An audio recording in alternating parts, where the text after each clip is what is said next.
Sir మాకు చాలా అన్యాయం జరిగింది ఈ హౌసింగ్ స్కీమ్లో. అది మంత్రి గారి దృష్టికి తీసుకొస్తా ఉన్నా. మినిస్టర్ గారు ఇచ్చిన తర్వాత మనకు వచ్చిన అడగకూడదు. ఏం లేదు సార్, సమస్య ఏంటంటే జట్లింగా ఉంది, అన్యాయం జరిగిపోయింది. అక్కడ బాధితులు చాలా మంది ఉన్నారు.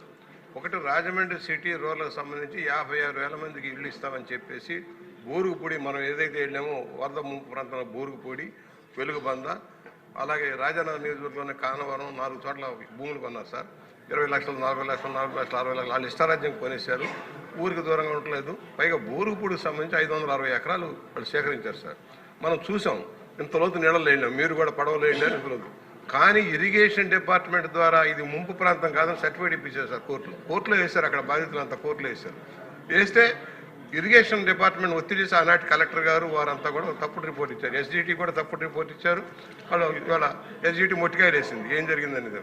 ఇలాగ ఈ భూములన్నీ వృధాగా పడి ఉన్నాయి సార్. ఒక వెలుగుబందులో కొద్దిగా గట్టి వదిలేశారు. నేనేమంటున్నానంటే ఇవాళ ఏదైతే ఇండస్ట్రీలు హబ్గా మారుస్తామనో కొన్ని స్మాల్ స్కేల్ ఇండస్ట్రీస్ కోసం వాటిని కన్వర్ట్ చేస్తారా? కొత్తగా భూములన్నా సేకరించి నగరానికి దగ్గరగా ఉండే చోట. ఎందుకంటే 30 కిలోమీటర్లు అంటే పనిగా నగరాల్లో పనులకు రావు సార్. అందువల్ల తగిన చర్యలు తీసుకోండి. ఒకటి ఎంక్వైరీ చేయించండి. గత ప్రభుత్వం చేసిన నిర్వాహకం మీద ఎంక్వైరీ చేసి దాంట్లో ఎవరు దోపిడీ